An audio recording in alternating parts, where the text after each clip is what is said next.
Hello and welcome back to Math with Mrs. Becker.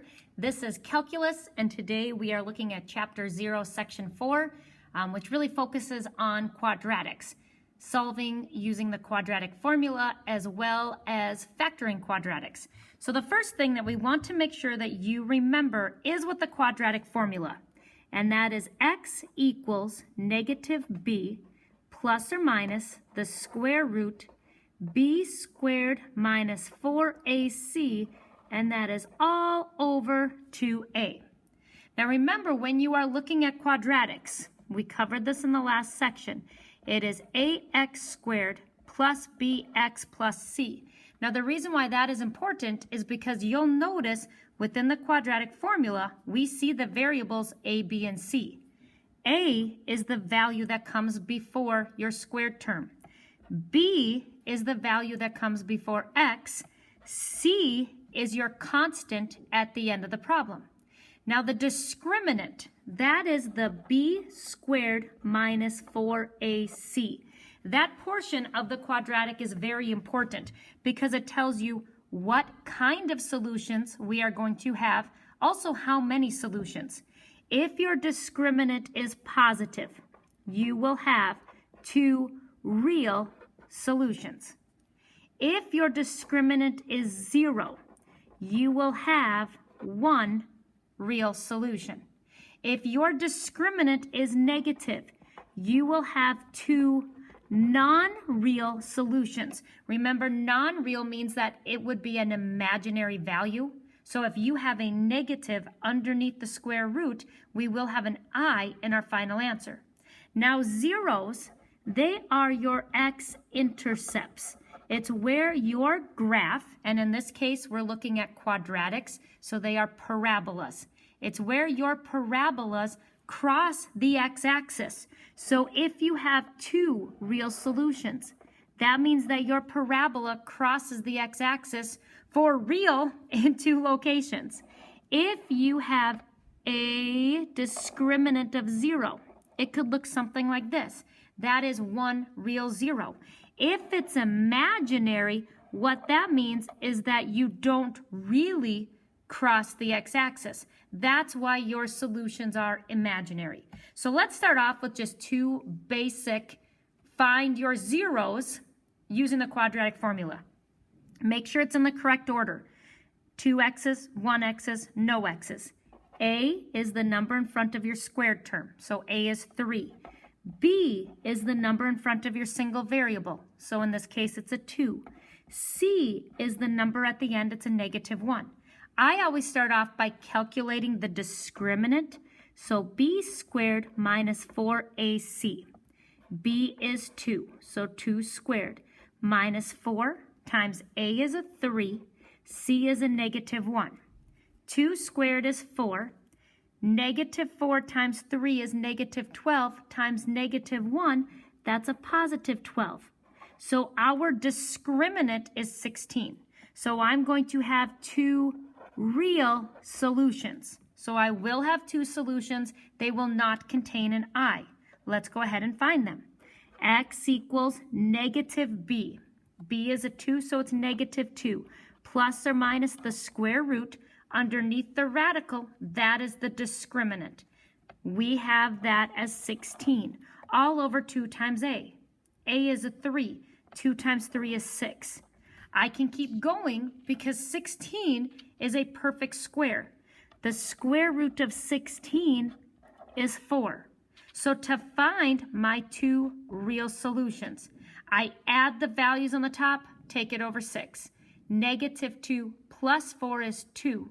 2 over 6. 2 sixths can be reduced to 1/3. There's a solution.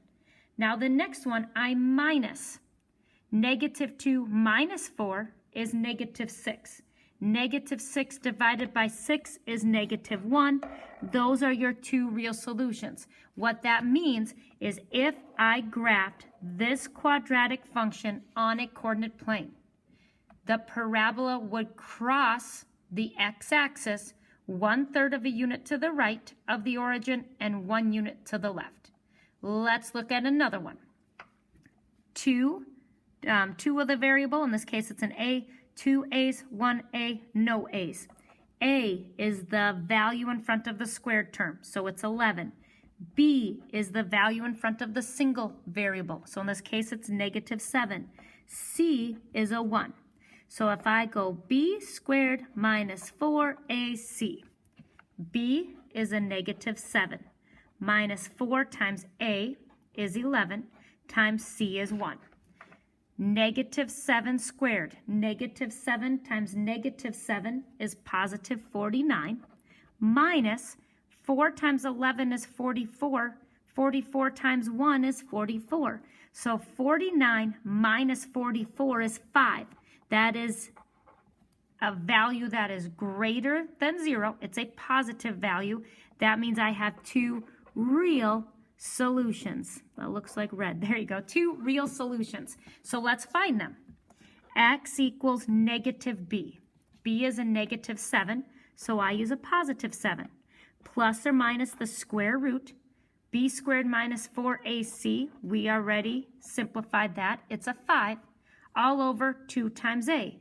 A is 11. 2 times 11 is 22. Now this time, 5 is not a perfect square. I cannot take the square root of 5 without getting a decimal. I cannot simplify it by making a factor tree because 5 is a prime number. So we can leave our solution right here. We said it's two real solutions, and it is. One solution is 7 plus the square root of 5 over 22. The other solution is 7 minus the square root of 5 over 22. Okay, let's step this up a little bit. What if you have square roots and fractions? Whoa, crazy. Make sure it's in the right order before you identify A, B, and C. 2 Z's, 1 Z, no Z. So A, the value in front of my square term, it's an unwritten 1. B, the value in front of Z, is the negative square root of 2. Remember, a negative sign always is attached with whatever's behind it. C is a -5/4, so we have a fraction. If I calculate b squared minus 4ac, b is a negative square root of 2 squared minus 4 times 1 times -5/4. Now, yes, this looks intimidating, but watch how friendly this ends up. Negative squared is going to be a positive. If you square a square root, it cancels, so it's just a 2. I see minus and negative, so this is going to be a plus. 4 times 1 is 4. If you ever multiply by a denominator, it's going to cancel. So I simply just end up with 5. The 4's would cross cancel. Negative times a negative is a positive. 1 times 5 is 5. My discriminant is 7. So again, I have two real solutions. So to find them, x equals -b. b is a negative square root, so it's going to be a positive square root of 2. Plus or minus the square root, b squared minus 4ac is 7, all over 2 times a. A is a 1. 2 times 1 is 2. That is your final answer. We do have two solutions. 2 plus the square root of 2 plus the square root of 7 all over 2. And the square root of 2 minus the square root of 7 all over 2.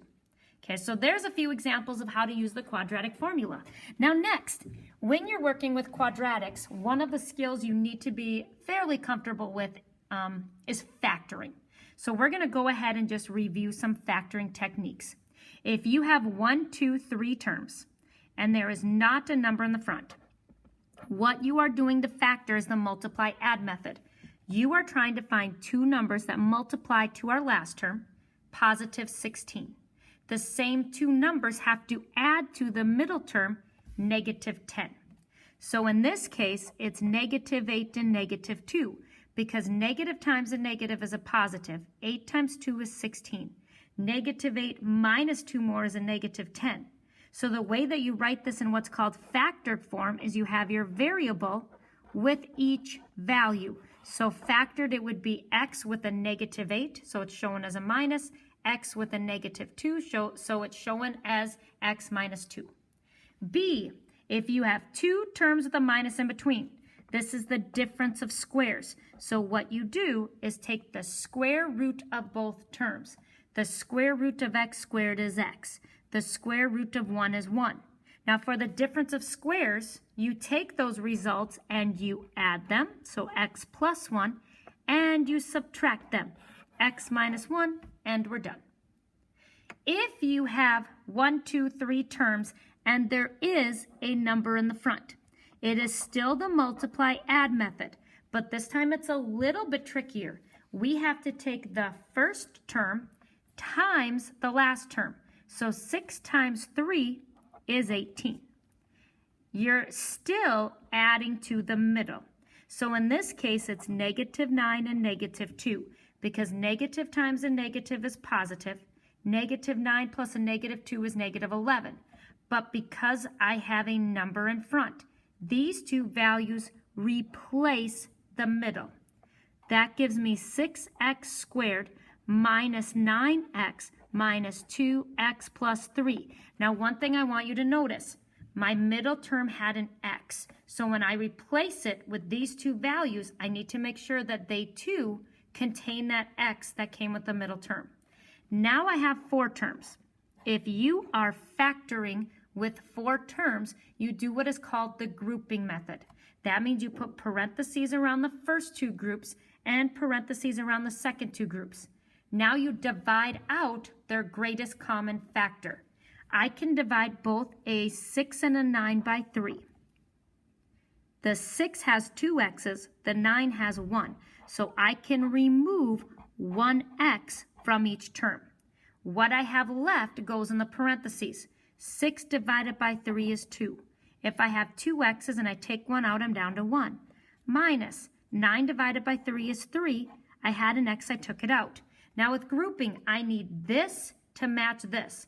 The 2x matches, the 3 matches. What's different are the signs. This is negative, this is positive. This is positive, this is negative. In order to change the signs, I need to divide out a negative 1. Negative divided by a negative, that's a positive 2x. Positive divided by a negative is a negative 3. When you're doing the grouping method, these two things have to match. Once they match, you can write your final answer. Whatever you took out, and in this case, we took out a 3x and a negative 1. That goes together as one group. What they have in common, 2x minus 3, that is your second group. Okay, the next one, if I look at D, we have a problem here. You always want to have everything in what's called standard form. So the most amount of the variable to the least. So the first thing I need to do here is rewrite this in correct form. Now when I look, you always want to see if all of the terms have something in common. All 3 of those terms contain an x. So I know I can divide an x out. Another thing that will really help you is if your first term is positive. So for that reason, I'm going to start off by dividing out not only the x that they have in common, but also the negative. The negative x goes on the outside, negative cancels a negative. If I have 3 x's, I take 1 out, I'm down to 2. Positive divided by a negative is a negative. I did not change the 6 at all. I went from 2 x's, I took 1 out, so I'm down to 1. Positive divided by a negative is a negative. I still have the number 16. I had an x, I took it out, so it's gone. So what I did so far is I put the problem in standard form, most amount of the variable to the least. Then I looked for greatest common factors. I was able to divide out a negative x. This is what I have remaining. 1, 2, 3 terms. 3 terms is multiply add method. There is not a value in the front, so I need 2 numbers that multiply to negative 16, multiply to negative 16 and add to a negative 8. So that's, I'm doing the numbers in my head. Okay, so I'm multiplying to negative 16, and I'm adding to a negative 6, which is negative 8 and 2. That's why I wrote that. In my mind, I was doing the math here. Okay, so negative 8 times 2 is negative 16. Negative 8 plus 2 is a negative 6. So my final answer, I took a negative x out. Then I have x minus 8 because it's a negative 8. X plus 2 because it's a positive 2. Okay, the next one. If you have 1, 2, 3 terms, it's multiply add. The difference here is I have exponents of 4, 2, and 0. If you have exponents of 4, 2, and 0, it is the same process as if your exponents are 2, 1, and 0. You just have x squared in the parentheses. So let's look at that. I need two numbers that multiply to 10. The same two numbers add to 7. So that's a 5 and a 2. Because 5 times 2 is 10. 5 plus 2 is 7. Because my exponents are 4, 2, and 0, it's going to be x squared with a positive 5 and x squared with a positive 2. So the process is the same. If your exponents are 4, 2, and 0, you're going to have x squared in your final groups. Halfway done, folks.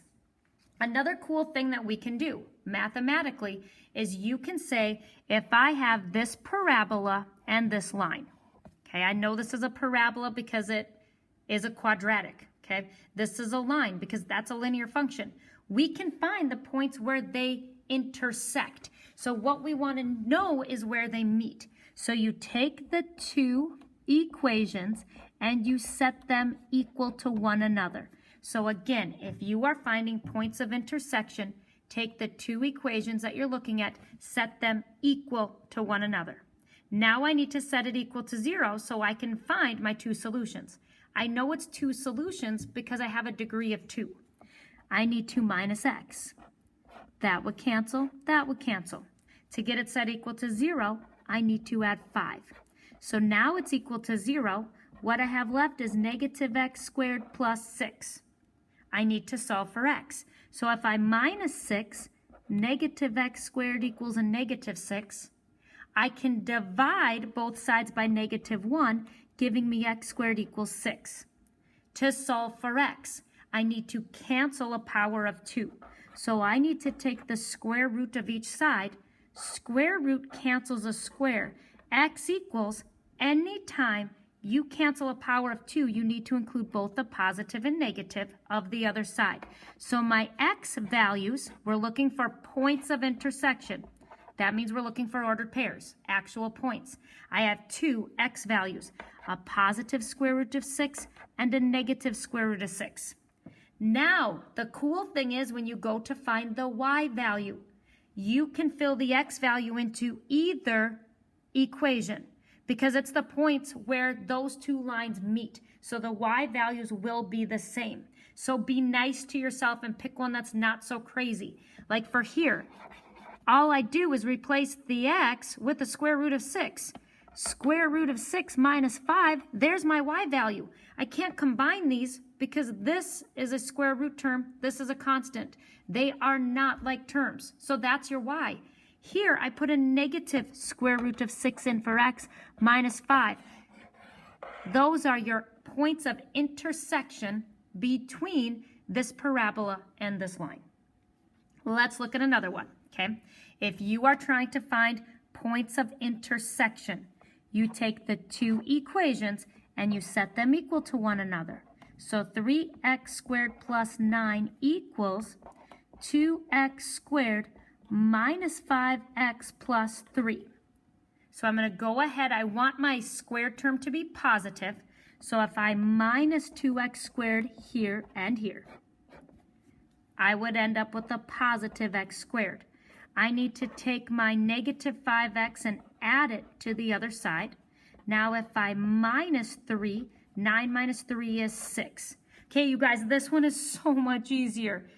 I can factor this. 1, 2, 3 terms. What numbers multiply to 6 and add to 5? Well, that's 2 and 3. 2 times 3 is 6. 2 plus 3 is 5. So this is really x plus 2, x plus 3 equals 0. So to find my solutions, remember you take each piece separately, set equal to 0. So x equals negative 2 and x equals negative 3. So I'm going to have 2 points of intersection. I know what the x values are. Now to find y, you fill it into either of the original equations. I'm going to go into here. So for the negative 2, if I have 3 times negative 2 squared plus 9, negative 2 squared is 4. 4 times 3 is 12. 12 plus 9 is 21. So there's 1 point of intersection. Now if I replace the x with the negative 3, order of operations, I do the exponent first. Negative 3 squared is 9.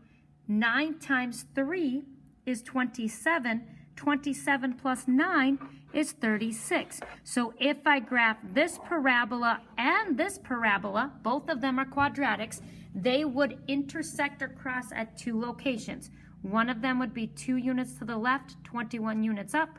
The other one would be 3 to the left, 36 units up. Okay, here's another idea. If you are solving equations that have a fraction, remember what you need to do is figure out what the common denominator would be and multiply every single piece by that denominator. So in this case, my common denominator would be an x minus 5. So I have to take the first term, x, multiply it by x minus 5. My second term is 3 over x minus 5. I need to multiply that by x minus 5. My solution, even though it's on the other side of the equation, you have to multiply it by the common denominator, which is x minus 5. Now I can go ahead and distribute the x. This would be x squared minus 5x plus x minus 5 cancels x minus 5, so that's just a 3. I can distribute here, giving me 4x minus 20. Check that out. What we just did there, we canceled out the fractions. Now I can set it equal to 0. So if I minus 4x to this side, and I add 20 to this side, x squared minus 9x plus 23 equals 0. Are there two numbers that I can multiply and get 23 and add and get a negative 9? I don't think so. So what we have to do is the quadratic formula. A is 1, B is negative 9, C is 23. B squared minus 4AC. Negative 9 squared minus 4 times 1 times 23. Negative 9 squared, that's 81. Minus 4 times 1 times 23 is 92. 81 minus 92 is negative 11. So I have two imaginary solutions. So this means that there are no real solutions to that equation. But we can find our imaginary solutions. X equals negative b. Opposite of a negative 9 is positive 9. Plus or minus, it's an imaginary square root of 11. Remember, if there's a negative underneath the radical, you can pull out the negative 1 as an I. All over 2 times A. A is a 1. 2 times 1 is 2. So those are your two imaginary solutions. Okay, let's look at another fraction. Now this one's a little bit harder because I have two denominators. So when I do this, my common denominator has to contain both denominators. So I need to multiply every piece by both the x and the x minus 2. So 4 over x gets multiplied by x and x minus 2. The 3 over x minus 2 gets multiplied by x and x minus 2. So what I had to do was multiply every single term by both denominators. Now here, I can take this as 2x and distribute it.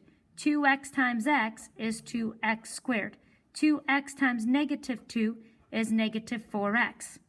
Now here, this x cross cancels this x. So 4 goes into x minus 2.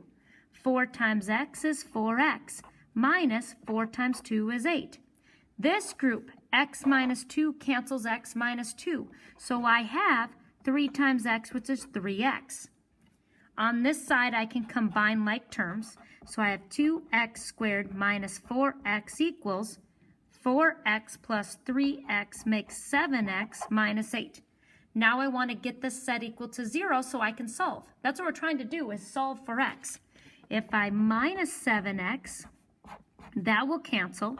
So 2x squared, negative 4x minus 7x more is negative 11x. Add 8 over equals 0. Now, if I want to try to factor it, I would need two numbers that I can multiply together to get 16, but add to get a negative 11. I can't think of two numbers that multiply to 16 and add to negative 11.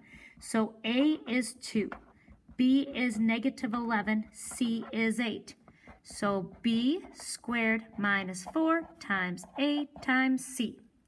Negative 11 squared, we have 121, minus 4 times 2 is 8. 8 times 8 is 64. So my discriminant this time, 121 minus 64 is 57. So I have x equals negative b. So it's 11. Plus or minus the square root of 57 all over 2a. A is a 2. 2 times 2 is 4. Here are your two real solutions. Okay, one more like this. Sometimes they're a little bit more friendly. My common denominator here would just be an x plus 4. X plus 4 cancels x plus 4. X squared plus 10x plus 16 equals 0 times anything is 0. Now this one is so much nicer. Multiply, add. Multiply to 16 and add to 10. Well, you guys, that's 2 and 8. 2 times 8 is 16. 2 plus 8 is 10. So I can write this as x plus 8. X plus 2 equals 0. So if I'm trying to solve, now I have to take each piece separately and set it equal to 0. So if I minus an 8, x is a negative 8. If I minus a 2, x is a negative 2, and you're done. So sometimes you'll need the quadratic formula. Sometimes you'll have to be able to factor using any of those techniques, okay? Remember, the quadratic formula always does work, though. It is a little bit more time consuming, but it works 100% of the time. Factoring is quicker, but there are times where you will not be able to factor. Last question for 0.4. A cable television company estimates that with X thousand subscribers, its monthly revenue and cost in thousands of dollars are, here is the revenue, 32x minus 0.21x squared. The cost is 195 plus 12x. Determine the company's break-even points. That means find the number of subscribers at which the revenue equals the cost. So I'm taking the revenue, 32x minus 0.21x squared, and I'm setting it equal to the cost, 195 plus 12x.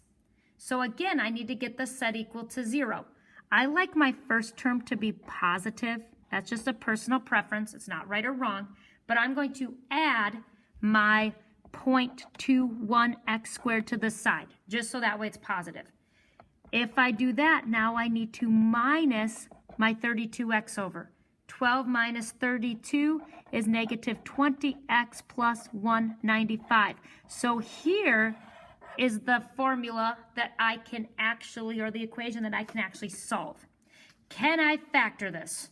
I don't even want to think about it. Trying to find two numbers that multiply by whatever I get if I take 0.21 times 195, that's crazy. So I'm going to go right to the quadratic.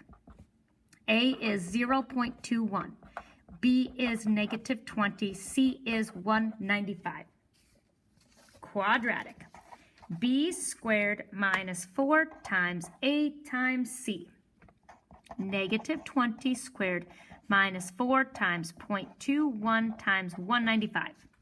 Well, negative 20 squared, that's nice. That's 400. That's all good. Minus, if I go 4 times 0.21 times 195, and I am using my calculators here, guys. So go ahead, use your calculator. I don't expect you to be able to multiply 4 and 0.21 and 195 together, okay? I ended up with 163.8. So if I take 400 minus 163.8, 400 minus 163.8, my discriminant is 236.2. So I'm going to get two real solutions. So x equals negative b.